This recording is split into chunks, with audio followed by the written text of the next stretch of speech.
Before we discuss the skills required for each of the internship or a junior level role that you'll be finding in an VLSI, let us try to understand where different position resides in an FPGA design flow or an ASIC design flow.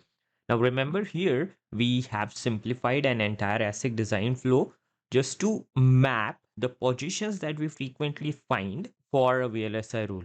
So some of a step may be missing in an ASIC design flow. The primary reason for this will be they are sub steps. For example, if we go to physical design, we need to do multiple things when we actually consider an ASIC design flow. So we have a floor planning, then we perform place and route. So all of these multiple steps are assumed to be in a physical design and which will be handled by physical design intern. Hence, we specifically simplified our entire ASIC design flow to match the skills expected from the intern for that process flow. So first we'll go through an entire process and we'll also understand the positions that we'll be frequently finding for that step, and then we'll actually go through the skills required for each position. So first we start with a design specification. We have certain system in our mind. So we already know the voltage level that our system will have, the peripherals that it will include, and the communication protocols that we'll be utilizing. So we start with the design specification.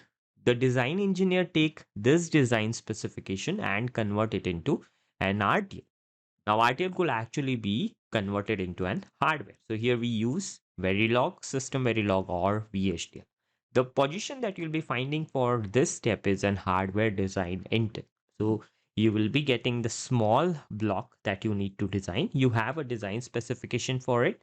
You need to utilize an hardware description language to build the circuit out of it. Then we have an RTL verification. So now our design is ready. We need to test that it is functionally correct. For that reason, we use either an system verilog or an UVM language. The typical position that you'll be finding for an RTL verification is an hardware verification intent. Here you need to understand the test scenario, build the test cases, and perform the verification of design. So once our design is functionally correct, we also perform timing simulation in the behavioral simulation just to analyze that we do not have any signal delays with our design. So once our design is functionally correct, we proceed to convert it into the get netlist, and that is done with the help of an synthesizer. So we mentioned logic synthesize over here. The typical position which may not be applicable for all the firms. Some of the firms use an automated technique to convert our design to the get netlist. Few of a company may hire an intern to perform conversion of our design to get netlist, and that is done by a layout engineer intern. So once our get netlist is available, the first thing that we do is to check whether it meets timing requirement, and that is done in the step STA, where we perform static timing analysis. The intern position that you'll be finding for this step is an STA intern. Once we confirm that our design meet the timing requirement, the next step is to perform how an individual block is working, and that is done with the help of an DFT or a formal verification. The probable position for this step is TFT intem. Then we proceed to actually convert our logic blocks into the layouts which could be manufactured, and that is done in physical design step. The position that you'll be finding for this step is physical design intent.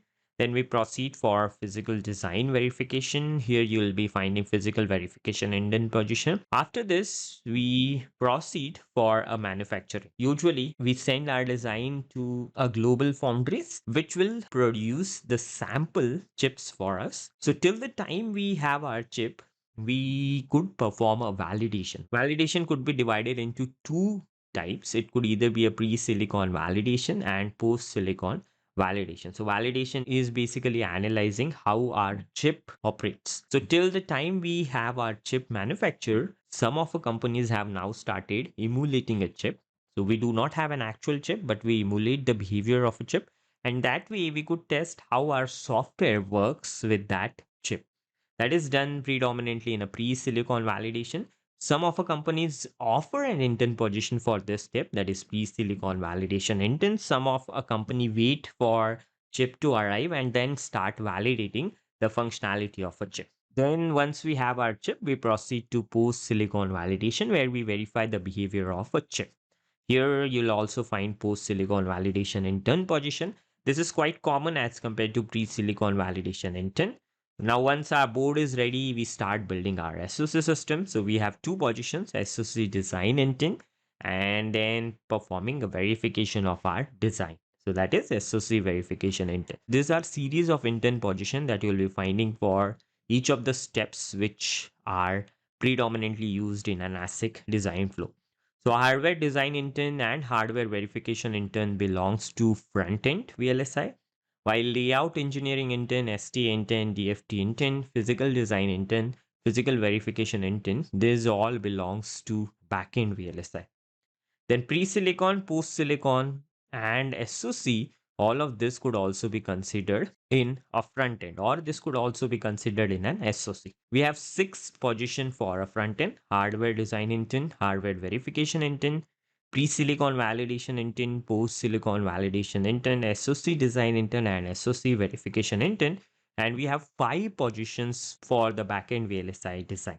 That is layout engineering intent, STA intent, DFT intent, physical design intent, and physical verification intent. The STA, DFT, physical design, physical verification are quite common. While layout engineer, some of the companies may open a layout engineer intent, while some may not. While in a case of front end, hardware design, hardware verification, post silicon, SoC design, and SoC verification positions are quite common. Pre silicon, some of a company may have pre silicon, while other may not. So these are series of position that you'll be finding in the VLSI domain for a fresher. So this could either be the internship position or an entry level position. So you need to accordingly work around with your skill to fit the specific position that you are targeting.